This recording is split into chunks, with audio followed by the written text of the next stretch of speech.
Stock market बोले तो you have to go big, आपको एक बड़ा लॉस होना ज़रूरी है या एक बड़ा लॉस हो जाना इज़ वेरी ओके। जिस कंपनी में मेरे को जॉब करनी थी वो कंपनी बैंकरप्ट हो गई। आप सोचो अगर मैं आपको बोलूं कि कल HDFC बैंक बैंकरप्ट हो जाए, आपको विश्वास नहीं होगा। RMS जो रिस्क मैनेजमेंट सिस्टम होता है ऑफिस में, वहाँ से फ़ोन आया मेरे बॉस के पास। मेरे बॉस ने मेरे को फ़ोन किया, बोला आशीष तेरी ये पोजीशन है, इसको काट। मैं बोला सर ये लॉस हो रहा है। उसने बोला पहले काट फिर मेरे केबिन में आके बात कर। मार्केट अब उसको फेयर वैल्यू 90 ही दे रहा है। अब आप उसमें कितना ही रो लो, कूद लो, नाच लो, वो 100 रुपये नहीं होने वाला। स्टॉक मार्केट से आपकी शादी हो रही है और जब आप उस माइंडसेट से आओगे तो आपका गेम प्लान बहुत चेंज हो जाएगा। ये जो कॉन्सेप्ट होता है संक कॉस्ट का, ये सारे ट्रेडर्स, रिटेल ट्रेडर्स, इनको ये पता ही नहीं है।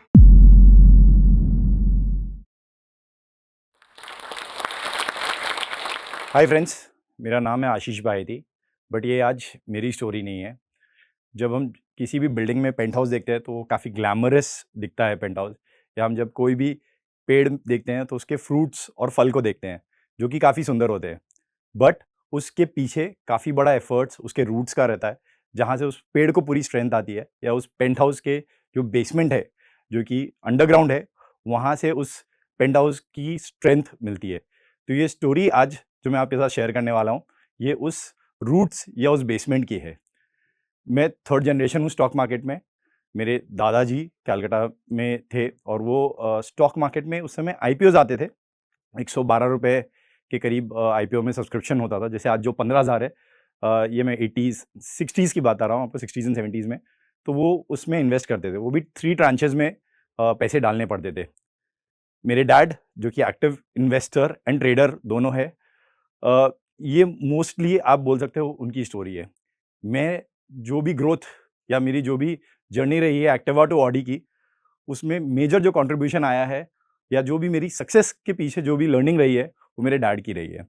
इनफैक्ट मैं अकेला नहीं हूँ मेरे घर से स्टॉक मार्केट में, मेरी पूरी फैमिली स्टॉक मार्केट में है। मेरी सिस्टर ट्रेड करती है एक्टिवली, मेरे इन लॉज के साइड में सब ट्रेड करते हैं। मेरे डैड 1970s से एक्टिव ट्रेडर इन्वेस्टर है। 91 का मार्केट था, तो वो मेरे को विविडली याद है कि कैसे पैसे बन रहे थे और कैसे some of my relatives made big amount of money. 97 and 2001 तो मेरे को काफ़ी एक्टिवली याद है, क्योंकि उस समय जैसे आज हम देख रहे हैं एयरलाइन बूम चल रहा है, बहुत सारी कंपनियां आ रही है, IT बूम चल रहा है, उस वो भी एक वही सेम फेज़ था।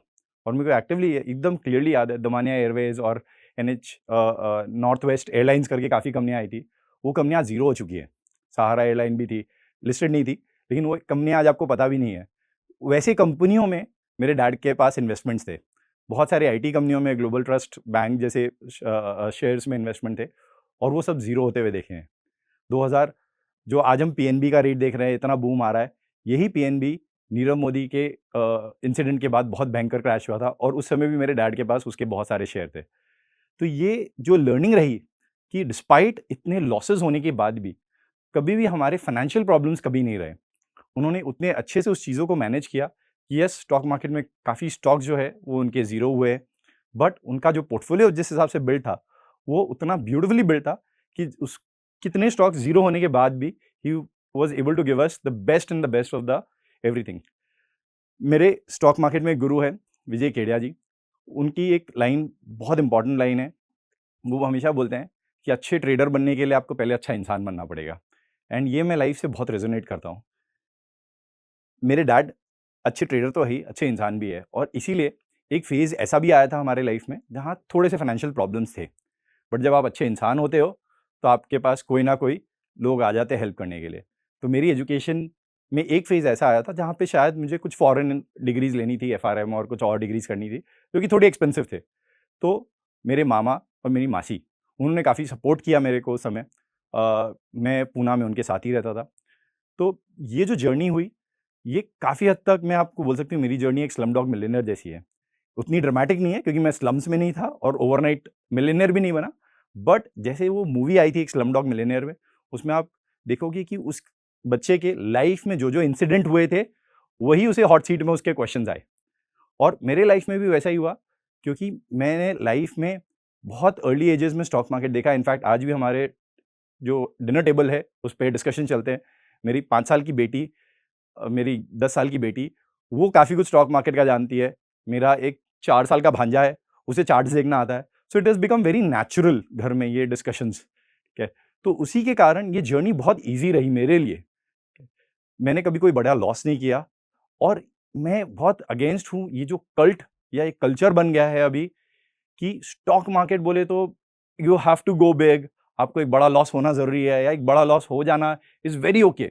क्योंकि इतने स्टोरीज़ आप देख रहे हो, इतनी सोशल मीडिया में स्टोरी है कि मैंने इतना बड़ा लॉस किया, मेरे घर बिक गया था, मेरा मम्मी की ज्वेलरीज बिक गई थी, मेरे डैड की एफडी तोड़नी पड़ी, या फिर मेरे पास एजुकेशन के लिए पैसे नहीं थे, मेरे बच्चों के एजुकेशन के लिए पैसे नहीं थे, बच्चों की दवाई के लिए पैसे नहीं थे। ये बहुत न्यू नॉर्मल बन गया है, एंड लोगों को जो भी स्टॉक मार्केट में आ रहा है उसको लग रहा है कि अरे ये हो गया तो कोई बड़ा बात नहीं है। But that is only and only 1% of the people जो बाउंस बैक कर पाए। हर आदमी बाउंस बैक नहीं कर पाता है, एंड हम उन 1% को आइडियलाइज करके हम सोच रहे हैं कि हम भी बाउंस बैक कर लेंगे। लेकिन 95-97% लोग हैं जो बाउंस बैक नहीं कर पाते हैं, जो स्टॉक मार्केट में लॉस देते हैं और उनकी लाइफ सैटर्ड हो जाती है। तो हमें ये नहीं हमेशा कभी भी ऐसा सोचना चाहिए कि it is okay to give losses. Again coming back कि मेरे डैड की जो लर्निंग्स रही, जब मैं सीए कर रहा था तो मैं educationally chartered accountant, CS in law और एफआरए में हूँ। तो ये सारी डिग्रीज भी मेरे डैड ने मेरे को बोली कि कर लो, क्योंकि अगर स्टॉक मार्केट में आना है तो you should be very well educated, क्योंकि यहाँ पे आपको या तो आईआईटी आईएम्स होना चाहिए या आपको प्रॉपर डिग्रीज होनी चाहिए, तब आपको जॉब मिलेगी। उस समय जब मैं 2008 में सीए बना, उस समय इतना स्टॉक मार्केट का कल्ट नहीं था, तो बहुत ज़्यादा एजुकेशन बाहर अवेलेबल नहीं थी, और द बेस्ट वे कि आप इंस्टीट्यूशन में काम करो और इंस्टीट्यूशन में आप वो नॉलेज गेन करो और then you start your own something. So that was my journey and it was very easy because मैंने मेरा करियर ही स्टार्ट एक प्रॉप ट्रेडिंग डेस्क में किया इंस्टीट्यूशन में, जहाँ हम बहुत काफ़ी बड़ा international funds and Indian funds manage कर रहे थे। मैं एज असिस्टेंट पोर्टफोलियो मैनेजर वहाँ पे जॉब कर रहा था। वो जॉब मिलना इटसेल्फ वाज लाइक एक स्लमडॉग मिलियनेयर जैसी, क्योंकि मैं पास हुआ 2008 में। आप बोल सकते हो वर्स्ट ईयर था किसी के लिए भी पास होने के लिए फाइनेंस इंडस्ट्री में। जिस कंपनी में मेरे को जॉब करनी थी वो कंपनी बैंकरप्ट हो गई। आप सोचो अगर मैं आपको बोलूं कि कल एचडीएफसी बैंक बैंकरप्ट हो जाए, आपको विश्वास नहीं होगा। उससे बड़ी बैंक अमेरिका की लेमन ब्रदर्स, वो बंद हो गई ओवरनाइट। उसके लॉसेस इतने थे कि वो बंद हो गई, ठीक है। एंड वो मेरी ड्रीम कंपनी थी। बाकी अदर जो ड्रीम कंपनीज थी उनमें उन्होंने जॉब देना बंद कर दिया था। बट जब मैं सीए कर रहा था तो मेरे डैड ने मेरे को ये बताया कि तू इकोनॉमिक टाइम्स पढ़ा कर। एंड आप मानोगे नहीं, 700 जनों के इंटरव्यू में सिर्फ 7 जन सेलेक्ट हुए थे, उनमें से एक मैं था। क्यों? क्योंकि जो इकोनॉमिक टाइम्स में मैंने पढ़ा था वो काफ़ी काम आया। मुझे अच्छे से याद है, ग्रुप डिस्कशन का एक टॉपिक था म्यूचुअल फंड इंडस्ट्री। उस समय काफ़ी छोटी थी, 23,000 करोड़ के करीब था, एयूएम था। तो मैंने मेरी स्टार्ट ही लाइन ऐसे की कि mutual fund industry is 23,000 crore के एयूएम पे खड़ी है, एंड 20 जन उस जीडी डिस्कशन में थे, ग्रुप डिस्कशन में। उसमें से सिर्फ मैं एक सेलेक्ट हो पाया, क्योंकि मेरे पास इतने सारे डेटा पॉइंट्स थे बोलने के लिए। बाकी सब तो ऐसे बोल रहे थे म्यूचुअल फंड इंडस्ट्री में ये स्टॉक्स होते हैं, वो स्टॉक्स होते हैं। मैं सारे डेटा पॉइंट्स बोल रहा था। वो सारे डेटा पॉइंट्स कहाँ से आए? क्योंकि मेरी इकोनॉमिक टाइम्स पढ़ने की हैबिट थी। उस समय ऑब्वियसली वो येलो पेपर जो होता था, पिंक पेपर जिसे हम बोलते हैं, वो बहुत इंपॉर्टेंट होता था। आज आज शायद उतना रिलेवेंस नहीं रहा, क्योंकि ट्विटर और आपके बाकी मीडियम्स ऑफ नॉलेज बहुत हो गए हैं। Now coming back to the point कि मेरी लर्निंग क्या रही स्टॉक मार्केट में। मैंने दोनों साइड काम किया है, इंस्टीट्यूशन साइड में और रिटेल साइड में। हम सब जानते हैं कि इंस्टीट्यूशंस बहुत ज़्यादा पैसा कमाते हैं, बट आज की डेट में ऐसा नहीं है कि इंस्टीट्यूशंस के पास बहुत ज़्यादा इन्फॉर्मेशन है। जो एक डिफरेंस है इंस्टीट्यूशन के पास, वो है डिसिप्लिन, ठीक है। अगर मैं रिटेलर की बात करूं तो एक कॉन्सेप्ट जो होता है संक कॉस्ट का, वो रिटेलर्स को समझता नहीं है। और मैंने भी ये कॉन्सेप्ट जो है बहुत हार्ड वे सीखा। 2010 में मैं जब जॉब कर रहा था, गोल्ड ने पहली बार $1000 का बैरियर ब्रेक किया। ऑब्वियसली जैसे सब ट्रेडर्स होते हैं, कोई चीज़ हाई पर है तो मैंने भी उसे बेच दिया। बेचने के बाद वो और ऊपर गया, $1050 चला गया था, तो $50 मेरे लॉस में था। आरएमएस जो रिस्क मैनेजमेंट सिस्टम होता है ऑफिस में, वहाँ से फ़ोन आया मेरे बॉस के पास। मेरे बॉस ने मेरे को फ़ोन किया, बोला आशीष तेरी ये पोजीशन है, इसको काट। मैं बोला सर ये लॉस हो रहा है। उसने बोला पहले काट, फिर मेरे केबिन में आके बात कर। तो मैंने वो पोजीशन काटी एंड मैं उनके केबिन में गया। तो उन्होंने मुझे एक कॉन्सेप्ट सिखाया, संक कॉस्ट, उस दिन। एंड वो जो कॉन्सेप्ट है उसने मेरी ट्रेडिंग चेंज कर दी। एंड ये जो कॉन्सेप्ट होता है संक कॉस्ट का, ये सारे ट्रेडर्स, रिटेल ट्रेडर्स, इनको ये पता ही नहीं है एग्जैक्टली ये होता क्या है। आपने जब भी कोई पोजीशन ली 100 रुपए की और वो 90 हो गई, तो वो अब जो 10 रुपए है वो ऑलरेडी अब आपके संक कॉस्ट हो चुके हैं, क्योंकि मार्केट अब उसको फेयर वैल्यू 90 ही दे रहा है। अब आप उसमें कितना ही रो लो, कूद लो, नाच लो, वो 100 रुपए नहीं होने वाला, ठीक है। तो वो जो 10 रुपये हैं वो ऑलरेडी जा चुके हैं। अब आपके पास चॉइस है, या तो आप वहाँ पे अपना पोजीशन काट लो या आप बैठे रहो। मुझे लगता है ये जो वर्ड स्टॉप लॉस है ये इटसेल्फ इज़ वेरी रॉन्ग। हम एज़ अ फाइनेंस पूरे जो फर्टिनिटी है उसे इस वर्ड को चेंज करके इंस्टेड ऑफ स्टॉप लॉस इस वर्ड को बना देना चाहिए कैपिटल प्रोटेक्शन।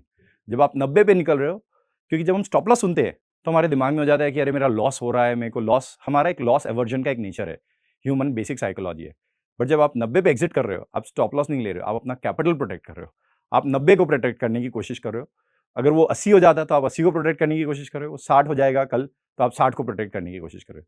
अगर मैं आपको इस एग्जाम्पल के थ्रू इसे समझाना चाहूँ, समझ लो आपने एक बिजनेस ट्रिप प्लान किया चाइना में, वुहान में। आपने बिजनेस ट्रिप प्लान किया, आपने 1 लाख रुपए खर्चा कर दिया उस ट्रिप पे, अपने ट्रैवल एजेंट को 1 लाख रुपए का चेक दे दिया या एनईएफटी ट्रांसफर कर दिया, और उस ट्रिप से आपको 2 लाख रुपए का फ़ायदा होने वाला था। बट अचानक से कोविड की न्यूज़ आ गई।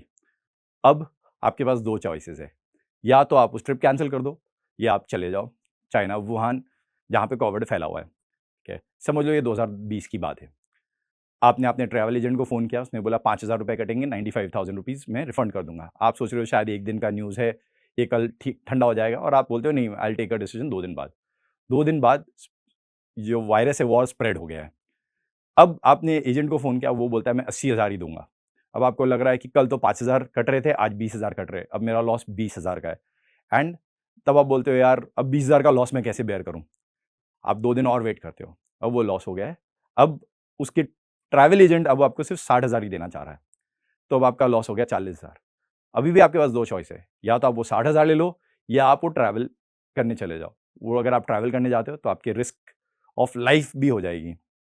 सो यही लाइफ़ अगर हम जब रियल लाइफ़ में देखते हैं तो it is very easy to make a decision, कोई भी रैशनल आदमी वहाँ नहीं जाएगा। बट हम जब ट्रेडिंग में देखते हैं, जो कि बिहेवियरल साइंस का एक कॉन्सेप्ट बोलता है कि जब हम विथ रिगार्ड्स टू मनी हम उतने रैशनल नहीं हैं जितना हम अपने आप को समझते हैं। हम बिहेवियरल फाइनेंस ये बोलता है कि हम काफ़ी रैशनल है when it comes to money. ठीक है? एंड इसे हम साइकोलॉजी ऑफ मनी भी बोलते हैं।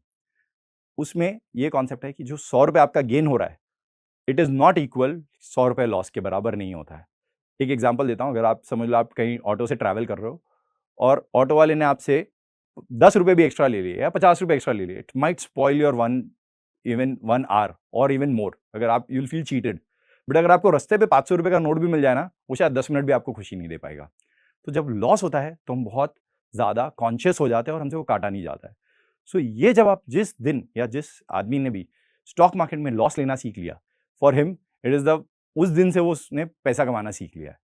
मोस्ट ऑफ द रिटेलर्स के साथ प्रॉब्लम यही है कि वो लॉस नहीं ले पाते हैं, और इंस्टीट्यूशन में आपको लॉस लेना पड़ता है क्योंकि आपके सर पे आपका बॉस बैठा है। आप नहीं पोजीशन कट करोगे, मैं उस दिन पोजीशन नहीं कट करता जो गोल्ड की मेरी पोजीशन थी, तो मेरा बॉस कट कर देता। अगर वो भी नहीं कट कर पाता तो आरएमएस से ऑटोमेटिकली कट हो जाता। तो एक सिस्टम रहता है, इसीलिए इंस्टीट्यूशंस पैसा बना पाते हैं, और इसीलिए जो आपके रिटेलर्स है वो पैसा नहीं बना पाते। या जब हम देखते हैं कि स्टॉक मार्केट में आप जब भी ट्रेडिंग अकाउंट खोलते हो तो एक डिस्क्लेमर आता है कि 95% of the people are losing money. ऐसा नहीं है कि 95% लोगों को पता नहीं है कि स्टॉक मार्केट कैसे होता है या उनको नॉलेज नहीं है। और एक और स्टडी मैं शेयर करना चाहता हूँ आपके साथ जो कि बहुत इंपॉर्टेंट है। यूएस में एक स्टडी हुई थी जिसमें ये बोला गया था स्टॉक मार्केट में सबसे ज़्यादा जो पैसे लूज़ करते हैं वो पीपल है जो कि प्रोफेशनल पीपल है, जो कि डॉक्टर्स और सीपीएज, जो कि Indian to compare to Indian chartered accountant जिसे बोलते हैं, जो कि मैं भी हूँ। क्यों वो सबसे ज़्यादा लॉस करते हैं? क्योंकि उनका ईगो इतना ज़्यादा बड़ा होता है। They are the authority. Office में वो अथॉरिटी रहते हैं, क्लाइंट के सामने वो अथॉरिटी रहते हैं, सोसाइटी में वो अथॉरिटी रहते हैं। जनरली आप डॉक्टर के सामने जाके बहस नहीं करते हो कि मेरे को पैरासीटामोल 650 वाला क्यों दे रहे हो, 500 वाला क्यों नहीं दे रहे हो। आप बाकी सब प्रोफेशन के सामने बहस कर लोगे जाके, क्लाइंट बहस कर लेगा। या सीए के सामने आप कभी जाके ये नहीं बोल सकते कि मेरा टैक्स इतना क्यों हो रहा है, इतना कम क्यों नहीं हो रहा है। जो भी सीए या डॉक्टर बोलता है आप उसे सुन लेते हो। तो उनको एक आदत हो जाती है ऑफ एलिवेटेड ईगो, एंड इसीलिए दे आर द पीपल। ये यूएस की स्टडी है, और इसीलिए ये पीपल है जो सबसे ज़्यादा लॉसेस करते हैं। तो आपको जब स्टॉक मार्केट में आना है तो आपको बहुत हम्बल होना पड़ेगा। आपको you are be okay to have losses, and you should be very okay to consider yourself wrong. जो सबसे अच्छे ट्रेडर्स है उनके भी 50% से ज़्यादा ट्रेड सही नहीं जाते। बट ये है कि उनका जो रिस्क रिवॉर्ड है वो काफ़ी फेवरेबल रहता है। उनके 3 या 4 टाइम्स रिवॉर्ड होता है कंपेयर टू 1 रुपए का risk, and they are very good with risk management. अगर एज अ ट्रेडर, अगर आप रिटेल ट्रेडर हो, तो जो हम एक कॉन्सेप्ट होता है केआरए, जिसे हम बोलते हैं की रिस्पॉन्सिबल एरियाज कॉर्पोरेट में, तो जो ट्रेडर है उसका जो केआरए है that is only and only of risk management. आपका ऑर्डर पंच करना KRA नहीं है, आपका KRA जो है वो सिर्फ और सिर्फ रिस्क मैनेजमेंट है। अगर आपका वही KRA सही नहीं है, जो आपका की एरिया है रिस्पॉन्सिबिलिटी का, वही अगर सही नहीं है, then you are not a good trader.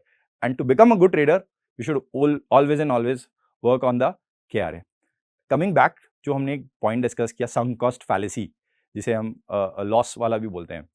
तो ऐसा नहीं है कि ये संक कॉस्ट फैलेसी सिर्फ रिटेलर्स के साथ या छोटे ट्रेडर्स के साथ ही होती है। इस फैलेसी का एक और अच्छा बड़ा नाम भी है, जिसे हम बोलते हैं कॉनकॉर्ड फैलेसी। कॉनकॉर्ड फैलेसी क्या है? कॉनकॉर्ड एक प्लेन बनाया था ब्रिटेन और फ्रांस की गवर्नमेंट ने मिलकर। वो प्लेन काफ़ी पहले उनको समझ में आ गया था कि कमर्शियली वाइबल नहीं है इस प्लेन को उड़ाना, क्योंकि वो काफ़ी स्पीड था बट उसमें बहुत ज़्यादा पेट्रोल लग रहा था।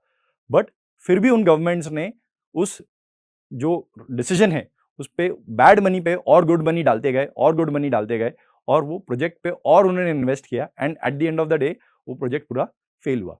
तो ऐसा नहीं है कि सिर्फ रिटेलर्स गलत करते हैं या इस फैलेसी के शिकार होते हैं, इंस्टीट्यूशंस या गवर्नमेंट्स भी हो जाती है।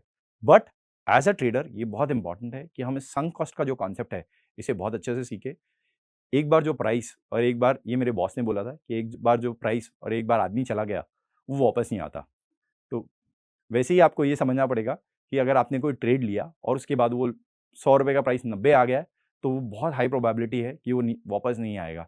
इट इज़ बेटर कि आप उसमें लॉस बुक करो और उससे एग्जिट करो। मैं अगर मेरी जर्नी को समराइज़ करूँ तो मैं ये बोलूँगा कि मैं बहुत फॉर्चुनेट था कि मैं एक ऐसे फैमिली में जन्म लिया जहाँ पे stock market is very normal culture, ठीक है। और मुझे बहुत अर्ली, मैंने मेरा करियर के स्टार्ट में ही मैंने प्रॉप साइड से स्टार्ट किया, जहाँ पे मेरे को एक प्रोफेशनल ट्रेडिंग सीखने मिली। हमारे काफ़ी ट्रेनर्स जो थे उस ज़माने में 2008 में USA और सिंगापुर से आते थे, और उसके बाद मैंने रिटेल साइड में काम किया। रिटेल साइड में भी अगर मैं बताऊं तो मैंने 2008 में जब काम कर रहा था, तभी मेरे डैड ने मुझे बताया, समझा दिया था कि आशीष कंप्यूटर्स पे फोकस करो, क्योंकि कंप्यूटराइज ट्रेडिंग काफ़ी आगे बढ़ने वाली है। एंड 2011 में हमने एक कंपनी बना दी थी जो एल्गो ट्रेडिंग में स्पेशलाइज करती है, और उसका फ़ायदा आज हमें 2023 में मिल रहा है, क्योंकि अब एल्गो ट्रेडिंग का एक कल्ट बन गया है। तो हम हाई फ्रिक्वेंसी ट्रेडिंग में हमारी ऑलरेडी एक अच्छी खासी ग्रिप बनी हुई है हमारी कंपनी की। अगर मैं एज कुछ आपको टेकअवेज या पॉइंट्स देना चाहूँ, तो आप एज अ ट्रेडर जो आपको की चेंजेस करने हैं आपके लाइफ में, वो एक अच्छे ट्रेडर बनने के लिए अच्छा इंसान बनना बहुत ज़रूरी है। दूसरा, you should be very okay to have stop losses. आप स्टॉप लॉसेस को जिस दिन अपना फ्रेंड बना लोगे, उस दिन प्रॉफिट अपने आप आने लग जाएगा। स्टॉक मार्केट का एक जो प्रॉब्लम है रिटेलर्स का, वो स्टॉक मार्केट को एज अ गैम्बलिंग डेस्क या as a one night stand या एक बैंकॉक के ट्रिप के जैसे लेते हैं कि मैं बस आज पैसे बना लूँ, आज मैं यहाँ से पैसे कमा लूँ और आई एम सॉर्टेड। आप ये मत सोचो कि ये आपका एक वन नाइट स्टैंड या एक शॉर्ट ट्रिप ऑफ गोवा या बैंकॉक है। आप सोचो कि आप स्टॉक मार्केट के लिए आए हो 20 साल 30 साल के करियर के लिए। आप एक स्टॉक मार्केट से आपकी शादी हो रही है, और जब आप उस माइंडसेट से आओगे तो आपका गेम प्लान बहुत चेंज हो जाएगा। आपको एक आधा stop loss will never gonna hurt you, क्योंकि हो सकता है एक स्टॉप लॉस लग भी गया, 30 साल के करियर में आपके काफ़ी स्टॉप लॉसेस बजेंगे, कुछ फ़र्क नहीं पड़ता। बट अगर आपको 30 साल का मैराथन दौड़ना है यहाँ पर, तो आपको you have to make sure कि आप ऐसे कोई भी गलतियाँ मत करो जहाँ आपका सारा कुछ उड़ जाए, आपके घर बिक जाए, या आपका ऐसा कंडीशन हो जाए कि आप बहुत ज़्यादा प्रॉब्लम में आ जाओ। आप ऑल इन कभी भी मत खेलो, and always and always have a second source of income. Stock market is a wonderful tool for wealth creation, but it is not a tool for income generation. तो आप बहुत बड़ी वेल्थ यहाँ से बना सकते हो, बट इनकम जनरेशन के लिए आपके पास एक सेकेंडरी सोर्स ऑफ इनकम होना चाहिए। ये भी मेरे डैड ने मुझे काफ़ी अच्छे से सिखाया, एंड 2008 से अभी तक मैंने हमेशा एक सेकेंडरी सोर्स ऑफ इनकम हमेशा मेरे लाइफ में रखा है, जो कि आज भी अगर मैं स्टॉक मार्केट देखूँ तो which is contributes my 90% of my income, क्योंकि सेकेंडरी सोर्स ऑफ इनकम इतना बड़ा नहीं है, लेकिन फिर भी वो 10% ऑफ द जो सेकेंडरी सोर्स ऑफ इनकम है, that gives me my safety net. And उस सेफ्टी नेट के बदौलत मैं एक बड़ा जंप, लीप ऑफ फेथ ले सकता हूँ, क्योंकि कुछ भी हुआ वो तो है ही। तो हमेशा आप सेकेंड सोर्स ऑफ इनकम रखो आपका स्टॉक मार्केट में, and slowly go for it. आप एक बर्नआउट मत हो, जो आज एक कल्चर हो गया है कि आप स्टॉक मार्केट में बर्नआउट हो जाओ and then you will be able to bounce back. वो सिर्फ 2% लोग ही कर पाते हैं, 98% का बाउंस बैक या रिस्टार्ट नहीं हो पाता है। तो वो कल्चर या वो जो फीलिंग है, दैट इज़ वेरी रॉन्ग। आपको ये मेक श्योर करना है कि आप इस मार्केट में you should be staying here, आपको टिके रहना है। कितना भी खराब पिच हो जाए, तो आपको जो इनिंग्स खेलनी है आपकी, वो शायद राहुल द्रविड़ वाली इनिंग्स खेलनी है, वीरेंद्र सहवाग वाली नहीं। इस वीडियो के बारे में अपनी राय नीचे कमेंट सेक्शन में हमें बताएं और अपने दोस्तों के साथ ये वीडियो शेयर करना ना भूलें।